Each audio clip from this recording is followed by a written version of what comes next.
어제 우리의 증시는 미지근한 하루를 보냈습니다. 결국 마지막에도 약보합권 수준에서 코스피와 코스닥 일제히 마무리 지었는데요. 수급 양상도 엇갈린 가운데 어제 거래대금이 많이 몰렸던 종목군들은 어떠한 종목이었을지 특징주 통해서 살펴보도록 하겠습니다. 먼저 코스피 시장부터 살펴보시죠. 코스피 시장에서 거래대금이 많이 몰렸던 종목군들 내에서 상승률이 높았던 순으로 가져왔습니다. 우선 가장 상단에는 태영건설 우선주가 상한가를 기록하면서 6,030원의 종가를 기록했고요. 코오롱 모빌리티 그룹이 29.84%로 마찬가지로 상한가 터치했습니다. 아래로 보시면 미래에셋생명이 13.1%, 동아지질이 12.89%, 현대GF홀딩스가 9.76%의 상승세를 그려나갔는데요. 우선 여기서 코오롱 모빌리티 그룹과 미래에셋생명 같은 경우에는 호실적 모멘텀을 안고서 이렇게 어제 급등을 했습니다. 우선 코오롱 모빌리티 그룹 같은 경우 출범 첫 해에 매출 2조 원 달성에 성공하면서 이렇게 상한가로 거래를 마칠 수 있었고요. 미래에셋생명 같은 경우에도 지난해 영업이익 1,102억 원, 그리고 세전순이익은 1,624억 원을 기록했다고 지난 29일 밝혔습니다. 이는 전년 대비 각각 25.3% 그리고 80.3% 증가한 수준인데요. 이렇게 호실적 모멘텀을 안고서 코오롱 모빌리티 그룹과 미래에셋생명이 일제히 강세를 기록했다는 점 확인해 보셔야겠습니다. 또 아래에 위치한 현대GF홀딩스 같은 경우에도 9.76%의 상승세를 나타내면서 4,105원을 기록했는데요. 이 기업 밸류업 프로그램 기대감이 지속됨에 따라 이 저PBR 업종 수혜 전망 속에서 급등하며 마무리 지었는데 현대GF홀딩스 4,100원대까지 뚫어냈습니다. 마지막으로 가장 상단에 위치해 있는 태영건설 우선주 같은 경우에는 연일로 이렇게 급등하는 흐름을 가져가고 있고요. 연속적으로 상한가를 기록하고 있는 종목이기도 합니다. 이 공사대금 우려감이 해소가 됐다라는 이슈와 함께 이렇게 리스크 해소라는 차원에서 매수세가 큰 폭으로 들어오고 있는 건데요. 지난 26일 태영건설은 공사 현장에서 노무비가 정상 지급될 수 있도록 협력 업체에 330억 원의 이 공사대금을 전달한다고 밝힌 바 있습니다. 따라서 이번 결정으로 공사 정상화의 속도가 가해질 것으로 전망되고 있는데요. 이렇게 호재 소식에 태영건설 우선주 이틀 연속으로 상한가를 기록했습니다. 이어서 코스닥으로 넘어가 보겠습니다. 코스닥에서 거래대금이 많이 몰렸던 5가지 종목군들 내에서 상승률이 많았던 종목군들 위주로 가져왔는데요. 신스틸이 29.86%로 마찬가지로 상한가를 기록했고요. 비트컴퓨터가 25.97%, 에코앤드림이 24.68%, 포스뱅크가 19.91%, GST가 17.34%의 상승률을 가져갔습니다. 이 포스뱅크 같은 경우에는 상장 이튿날 급등을 했는데요. 장중에는 또 상한가를 기록하기도 했는데 어제 마무리 지을 때쯤에는 19%대 상승세로 거래를 마쳤다는 점 보실 수 있습니다. 또 GST 같은 경우에도 17.34% 상승한 33,500원을 기록했는데 이 GST 같은 경우에는 증권가에서도 호평을 지난 12월부터 제시하고 있는 종목이기도 하고요. 기관 투자자들이 5거래일 연속으로 매수하고 있다는 점도 투자 포인트로 잡아볼 수 있겠습니다. 이어서 특징 종목으로 넘어가 보겠습니다. 첫 번째 특징주 확인해 볼 텐데요. 동아지질 확인해 보겠습니다. 동아지질이 12.89% 상승한 14,980원의 종가를 기록했다는 점 언급을 해드렸는데요. 한동훈 국민의힘 비대위원장이 오늘 경기도 수원시에 방문할 것으로 전해졌습니다. 이 수원시를 방문해서 철도 지하화 총선 공약을 발표할 것으로 알려졌는데요. 윤 대통령과 한 위원장은 최근 용산에서 오찬회동을 가졌다고 합니다. 이 오찬회동에서 철도 지하화에 대한 심도 있는 논의를 한 것으로 알려지면서 이 철도 지하화에 대한 기대감 역시나 함께 높아지고 있는 상황인데요. 이어서 오찬회동에 함께 참석한 윤재호 국민의힘 대표는 이번 회동에서 주택 문제와 철도 지하화 문제, 그리고 교통 문제 등 다양한 민생 현안을 심도 있게 논의했다고 밝히면서 이 기대감에 한 스푼 더하는 모습을 나타냈습니다. 또 국민의힘뿐만 아니라 더불어민주당 측에서도 이 조만간 수도권 지상철도 지하화를 총선 공약으로 발표할 가능성이 제시되면서 이렇게 철도 지하화 관련 종목들이 어제 급등하는 모습을 나타냈는데요. 국토교통부는 지난 25일 교통 분야 3대 혁신 전략을 발표하고 철도 지하화 계획을 밝힌 바 있습니다. 정부는 오는 3월 철도 지하화 노선 및 구간, 상부 개발 구상과 철도 네트워크 재구조화 등을 담은 종합 계획 수립에 착수할 예정입니다. 이렇게 다양한 모멘텀이 함께 합쳐지면서 기대감 함께 높아지고 있는 상황이고요. 정부 차원에서 나선다는 소식 자체가 호재로 작용되면서 어제 이렇게 동아지지를 비롯해서 관련 테마 종목군들이 일제히 강세로 거래를 마쳤습니다. 이어서 다음 특징주 확인해 보겠습니다. 비트컴퓨터를 확인해 보도록 할 텐데요. 비트컴퓨터가 어제 25.97% 상승한 7,760원의 거래를 마쳤습니다. 이 비트컴퓨터 같은 경우에도 어제는 정책 테마에 함께 엮이면서 급등을 한 종목인데요. 윤석열 대통령이 이번 판교를 찾아 7번째 국민과의 민생 토론회를 개최했습니다. 이번에 비대면 진료에 대한 언급이 있었기 때문에 비대면 진료 관련 종목들 쪽으로 매수세가 큰 폭으로 들어왔는데요. 디지털 기술에 기반한 비대면 진료는 의료 서비스 이용에 혁신을 일으켜 코로나 팬데믹 시기에 국민과 의사 모두 비대면 진료를 현명하게 이용하고 새로운 민간 시장이 만들어지고 있지만 팬데믹이 끝나면서 비대면 진료가 많이 제한되고 있다라는 점을 윤석열 대통령이 언급을 했습니다.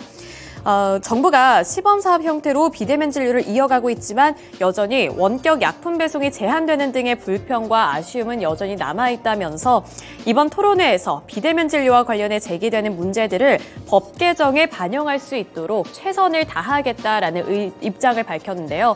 이렇게 공식적인 입장이 나오게 되면서 비대면 관련 종목들 쪽으로도 매수세가 큰 폭으로 들어왔고요. 비트컴퓨터가 대표적으로 25.97%의 상승세를 가져갔습니다.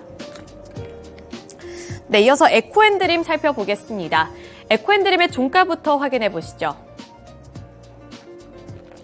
에코앤드림 확인해 보시면 24.68% 상승한 29,300원의 종가를 형성했습니다. 에코앤드림은 지난 12일 전기차용 하이니켈 전고체 공급 계약에 대해 발표한 바 있는데요. 에코앤드림이 2차 전지 핵심 소재인 전고체를 생산해 고객사에 공급을 시작했다라고 밝히면서 어제 이렇게 강한 흐름을 나타내 줬습니다. 에코앤드림이 양산하는 전고체는 순수 국내 기술로 만들어진 전고체인데요. 대규모 공급 계약에 따라 고객사의 초도 납품을 완료하고 이 공급 일정에 맞춰서 계속 출고를 진행 중이라는 점이 부각되면서 어제 시장에서 강세를 기록했습니다. 네, 이렇게 어제 정교장에서 주목을 받았던 특징 종목들까지 함께 알아봤는데요. 이어서 시간의 거래에서 상승했던 종목군들도 함께 알아보겠습니다. 시간의 상승률 탑5 종목군들 보시면 EDGC가 1위를 기록했고요. 시간의 거래에서 9.98%의 상한가를 기록했습니다. 나무가도 마찬가지로 시간의 상한가 터치하면서 9.27% 오른 21,800원을 기록했고요. 포스뱅크가 8.39% 상승한 33,350원, 유니퀘스트가 6.55% 오른 9,110원, GST가 4.63% 오른 35,050원을 기록했습니다. 다음으로 시간에서 하락했던 종목군들도 확인해 보시죠. NK맥스가 9.85% 하락하면서 시간의 하한가를 기록했고요. 우원개발이 5.79% 하락, 동아지질이 5.01% 하락, 비트컴퓨터가 3.87% 하락, 파워로직스가 3.86%의 하락세를 기록했습니다. 시간의 거래에서 우선 상승했던 종목군들 내에서 두 가지 종목만 간단하게 훑고 넘어가 보도록 할 텐데요. 일단 첫 번째로 유니퀘스트를 살펴보겠습니다.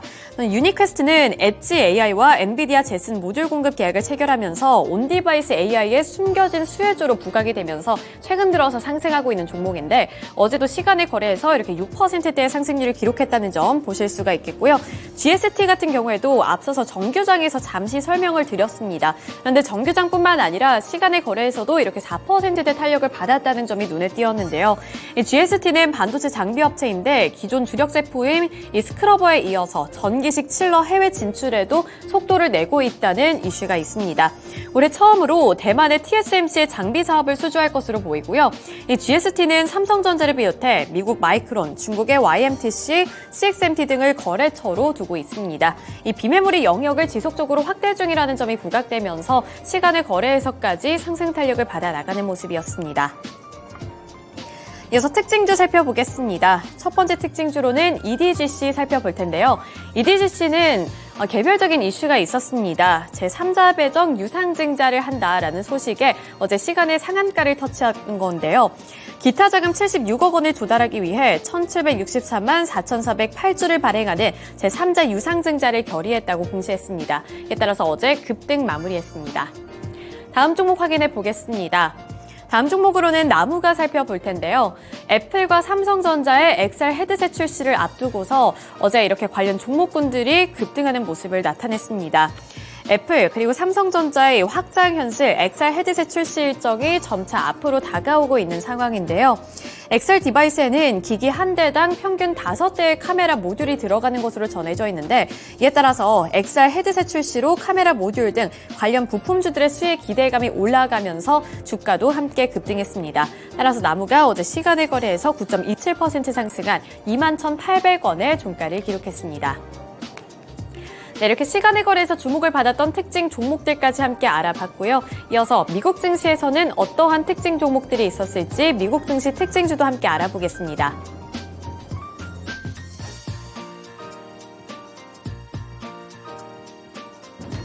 네, 다음으로는 미국 증시 특징 종목들 함께 보겠습니다. 뉴욕 증시의 경우에는 혼조세로 거래를 마쳤는데요. 나스닥 지수가 하락하는 흐름들이 발견됐습니다. 결국에는 경제 지표가 FOMC를 앞두고 나왔는데 아직까지 탄탄한 고용 지표가 확인되면서 시장에서는 약간의 악재로 작용하는 모습이었습니다.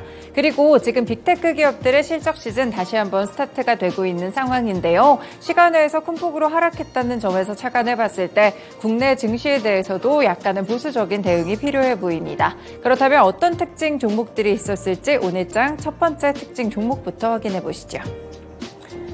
네, 말씀드린 대로 빅테크들 장마감 이후에 실적이 발표됐는데요. 마이크로소프트 그리고 알파벳 순으로 나왔습니다.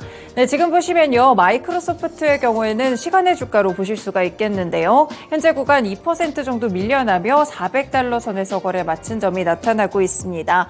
지난해 4분기 실적 발표가 있었는데요. 주당 순이익은 2.93달러로 시장의 예상치 2.78달러를 웃도는 모습이었고요. 매출액 역시나 컨센서스를 상회했습니다. 620억 2천만 달러를 기록했는데요. 이 클라우드 부문의 매출이 큰 폭으로 좀 증가하는 모습들이 있기도 했었고요. 이 가운데 애저 서비스의 매출이 같은 기간 30% 넘게 증가를 했습니다. 클라우드에 대한 성장세 꾸준하게 확인이 되고 있지만 주가가 좀 밀렸다는 이유라는 점에서 착안해 봤을 때 약간의 기대치가 너무 높지 않았나 이런 생각이 들게 하는 주가 흐름인데요. 일단 마이크로소프트 장중에도 하락하는 흐름이었는데요. 이렇게 시간외에서도 더 크게 밀리고 있다는 점 체크를 해볼 수 있겠습니다. 사실상 약간의 좀 여지가 있었던 구글의 경우에는 더 크게 밀렸습니다. 알파벳 시간외에서 5에서 6% 정도의 하락세를 보였는데요. 정규장에서도 밀렸는데 큰 폭으로 더 시간외에서 하락세가 나타났고요. 장마감 이후에 지난 분기 매출은 863억 달러, 주당 순이익은 1.64달러라고 발표를 했습니다. 거의 시장의 예상치와 부합하거나 약간은 높은 수치가 나왔다고 보실 수가 있겠는데요. 다만 광고 수익이 예상치보다 좋지 못했습니다. 광고 부분의 매출이 655억 2천만 달러를 기록하게 되면서 시장의 예상치보다 4억 달러 정도 못 미치는 수치가 나왔는데요. 역시나 광고 부분에서 약간의 타격이 있긴 했지만 그렇다고 해서 우려할 수준의 어닝 쇼크가 나오지는 않았습니다. 다만 주가 자체는 큰 폭으로 좀 하락하고 있는 그런 모습들이 나타나고 있는데요. 그동안 관련 종목들이 신고가를 경신하는 등 계속해서 상승세를 높여왔기 때문에 이 주가에 대한 부담을 느끼고 시간에서 밀린 것으로 현재 관측되고 있습니다. 국내에서도 관련 종목들 함께 체크해 보실까요? 네, 살펴보시면요. 사실 국내 종목들에서는 클라우드와 관련된 종목들 함께 살펴보실 수 있겠습니다. 이와 더불어 인공지능 섹터에 대한 관심까지 함께 좀 넓혀볼 수 있을 것 같은데요. 최근에는 좀 혼조세로 지난해 금요일도 어제의 경우에도 함께 좀 혼조세를 기록하는 흐름이었는데 오늘 장에서는 과연 어떻게 반영이 될지 관련해서 빅테크 실적과 더불어 이와 관련된 종목들까지 함께 엮어보시길 바라겠습니다. 네, 두 번째 종목 살펴보실까요? 간밤에 뉴욕 증시에서 은행주들 주가 흐름이 상당히 좋았습니다. 시티그룹이 대표적으로 5% 이상 오르며 57달러 선 기록했고요. 뱅크 오브 아메리카, 웰스파고, JP모건 체이스까지 일제히 상승세를 보이는 흐름이었습니다. 글로벌 IB들이 은행주에 대해서 긍정적인 의견을 제시했습니다. 대표적으로 모건 스탠리는 뱅크 오브 아메리카에 대해서 투자 등급을 비중 확대로 상향 조정했고요. 목표가도 41달러 선까지 높였습니다. 주가가 10년 동안 평균점의 최저점 수준에서 거래되고 있다는 점을 목표가 상향 이유로 찝어주기도 했고요. 그 외에도 시티그룹에 대해서도 비중 축소에서 비중 확대로 투자 의견을 2단계 높였고요. 목표가는 65달러까지 상향 조정했습니다. 이 종목의 경우에는 자사주 매입에 여력이 있다라고 보기도 했었는데요. 네, 이렇게 은행주들에 대해서 긍정적인 의견이 나오고 있고요. 보시면은 모건 스탠리 측뿐만 아니라 오펜하이머에서도 은행주들이 굉장히 저평가돼 있다라고 제시하면서 금융주들의 상승세가 함께 나왔습니다. 네, 이렇게 보시면 금융주들 최근에 좀 낮은 수준에서 거래되고 있다는 점에 착안해서 뉴욕 증시에서 상승하는 흐름이었는데요. 국내 증시에서도 최근에 좀 비슷한 이슈가 있죠. 국내 증시 종목들 보겠습니다. 네, KB금융, 신한지주, 하나금융지주, 우리금융지주 어제장에서는 혼조세로 거래 마쳤었는데 최근 며칠간 주가 흐름이 좋았습니다. 결국 은행 관련 종목들 정부가 코리아 디스카운트 해소에 나선 가운데 저PBR 관련 종목들이 주목을 받았기 때문인데요. 이 저PBR을 좀 해소할 수 있다는 그런 노력들과 더불어서 자사주 매입이라든지 이런 부분들 주주 환원에 대한 기대감들이 있을지 여기가 좀 포인트가 되겠습니다. 그래서 최근에 금융주들이 정책과 관련된 모멘텀에 들썩이는 흐름이었는데 뉴욕 증시와 거의 비슷한 재료로 오르고 있다는 점에서 오늘 장의 흐름까지도 체크해 보시면 될 것 같습니다. 네, 마지막 미국 증시 특징 종목 함께 살펴보시죠. 바로 제너럴 모터스와 포드입니다. 제너럴 모터스 무려 8% 가깝게 급등하면서 38달러 선에서 거래 마쳤고요. 동반해서 포드까지 매기가 확산되며 상승으로 거래 마쳤습니다. 네, 일단 GM 실적 발표가 좀 나왔습니다. 지난해 4분기 순이익은 전년 동기 대비 5% 증가했고요. 다만 이 전미 자동차 노조의 파업이 좀 여파가 있었죠. 그리고 전기차 부분의 손실로 분기 영업이익은 전년 대비 54% 급감했습니다. 조정주당 순이익은 1.24달러로 컨센서스를 상회하는 모습이었는데요. 사실상 실적에 대한 포인트보다는 역시나 GM 역시나 가이던스에 대한 긍정적인 제시가 있었습니다. 올해 새 내연기관 자동차 모델들을 출시하고 전기차 부문의 손실을 줄이는 한편 자율주행 자동차의 사업 부문인 크루즈도 실적이 개선될 것으로 낙관했는데요. 이번에 중국 측에서 이익이 좀 많이 감소를 했지만 그래도 하반기부터는 흑자 전환을 할 것이다라는 이야기를 내놨습니다. 그래서 올해 영업이익에 대해서 120억에서 140억 달러 선이 될 것이라고 봤는데 애널리스트들의 전망치를 상회하는 수치였습니다. 긍정적인 가이던스를 제시하면서 GM 역시나 함께 상승하는 흐름이었는데요. 국내 자동차 종목들도 보겠습니다. 네, 피크아웃 우려감에 대한 기대와는 다르게 이렇게 현대차나 기아 역시나 사상 최대이익 실적을 내기도 했었는데요. 판매량이 전반적으로 좋습니다. 이렇게 전통적인 자동차 업체들의 판매량이 꾸준하게 늘고 있다는 점 긍정적으로 보실 수가 있겠는데요. 네, 최근에 관련 종목들 계속 상승세를 이어오다가 어제장은 조정을 받게 되며 현대차, 기아 1에서 2% 정도의 하락세를 기록했습니다. 국내 증시 흐름은 어떻게 될지 종목들의 흐름까지 연결해 보시면 되겠습니다. 네, 이렇게 미국 증시 특징 종목들, 국내 증시 종목들까지 함께 살펴드렸습니다. 지금까지 증권통 투자 업데이트였습니다.